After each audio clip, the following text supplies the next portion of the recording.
Sana magandang araw para matuto. Welcome back sa YouTube channel natin or sa Facebook. Sa Facebook mo ito pinapanood. Ako po si Architect Ed. Nandito ulit tayo sa Casa Nara. Lalayo lang tayo ng konti para tayo natin. This time ay nasa finishing stage na kami. So, ang magiging kulay ng labas ng bahay ay stucco. Yung iba tawag dyan lime wash. Yung iba faux concrete. Tinatawag ko siyang Venetian plaster. So, papakita ko sa inyo kung paano namin gagawin yan. This time around, kasama namin ang Sinclair.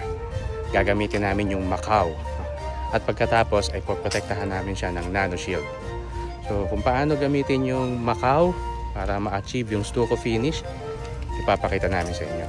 Check this out. Ano magandang araw para matuto. Welcome back sa YouTube channel natin or sa Facebook.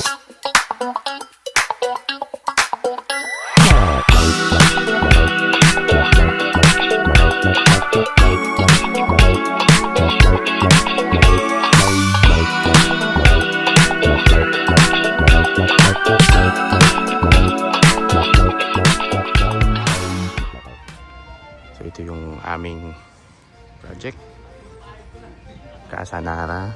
May previous videos na ako tungkol dito. Kinuwento ko na rin yung bakit ganyan siya, no? So ano yung mga ginamit namin material, pwede nyo i-check, no? Kaya tinawag ko itong Casa Nara kasi yun, no?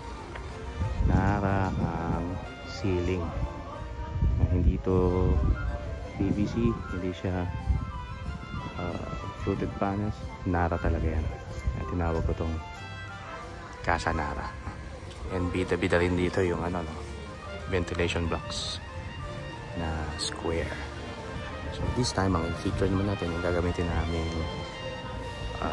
finish para sa exterior, which is stucco finish, kulay concrete. May mga previous applications kami para ma-achieve yung stucco finish. Ang ginawa namin skim coat, pero hindi siya matibay. This time kasama namin ng Sinclair. Meron silang product na Macau. So yun yung gagamit namin dito. Kasama namin si Ma'am Shin, yung artist nila, para ipakita sa atin paano i-apply yung product.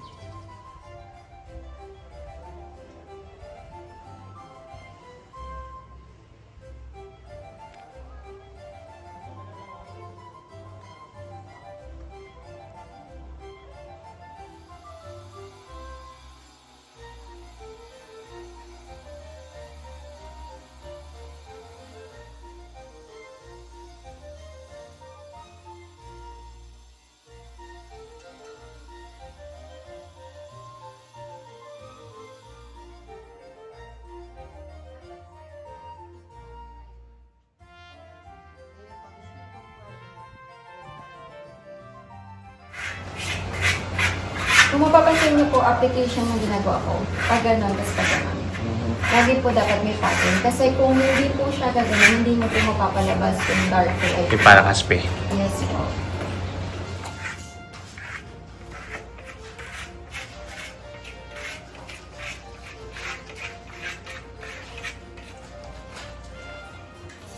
Basta yung pinaka-last po na gagamitin liha, yun po yung dapat yung super pino lang.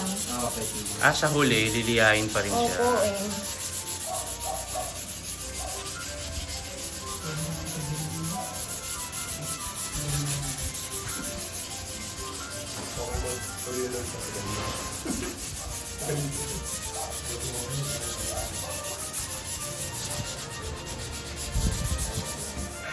yung nakapag Pero yung lang naman din po yung application tuturo ko na lang siguro.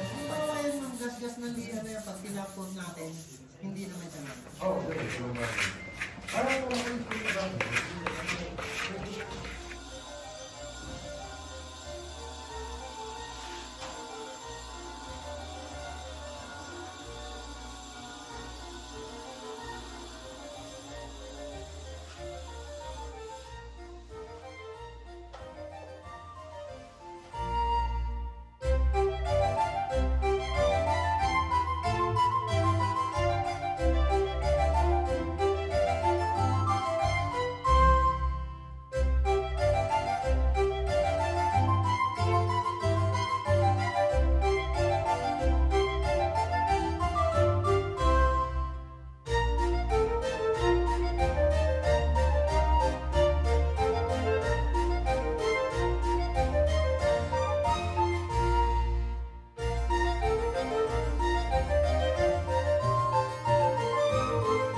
yan muna. Update na lang ako uli sa inyo sa susunod about this project. So thank you very much. Mag-ingat po tayong lahat. Kita-kita po ulit tayo susunod. Ako po si Architect Ed. Bye!